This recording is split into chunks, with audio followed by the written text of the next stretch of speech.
Hi, I'm Rui-Jie, and in this presentation, I will give a short overview of the work that I did with Xiang on tensions between legal and technical considerations in the application of the 2008 Illinois Biometric Information Privacy Act to facial processing technologies. Illinois BIPA is one of the most impactful biometric privacy laws in the United States. It regulates biometric data generally, and it is the only biometric privacy law in the United States allowing private individuals to directly sue regulated entities for the non-consensual processing of biometric information. As a result, a significant amount of litigation involving a wide range of facial processing technologies has progressed under the Act, and the Act has even created incentives for companies to preemptively disable facial processing in the state of Illinois. In this paper, we discuss legal standing, tensions in the application of Illinois BIPA, and technology and policy implications arising from this analysis and these disconnects. By tensions, we mean areas where the technical operationalization of BIPA may create unintended and undesirable incentives for facial processing technology development, in addition to areas where BIPA litigation has brought to light the limitations of solely technical methods in achieving legal privacy values.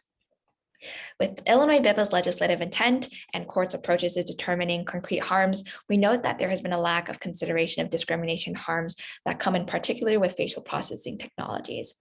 In our discussion of particularized harms, we note that courts have tended to determine whether the plaintiffs alleged a sufficiently particularized violation of BIPA's profit provision by asking whether the plaintiff's biometric data was disseminated in the use of facial processing technology, not by asking about the plaintiff's biometric data's contribution to the functionality of a facial processing technology, such as through training data.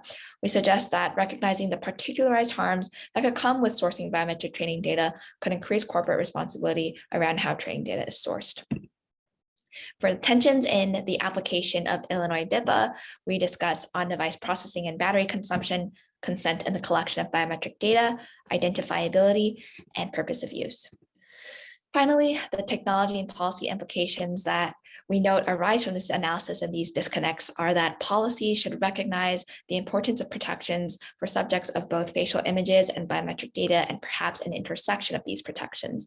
Meanwhile, it is important for facial processing technology developers to keep privacy values beyond purely technical notions of anonymization in mind, such as user control and consumption of device resources. Secondly, identifiability certainly should not be recognized as the only legally cognizable harm, but where identifiability is implicated as a harm, the feasibility of identification from a piece of technology or biometric data should be meaningfully considered.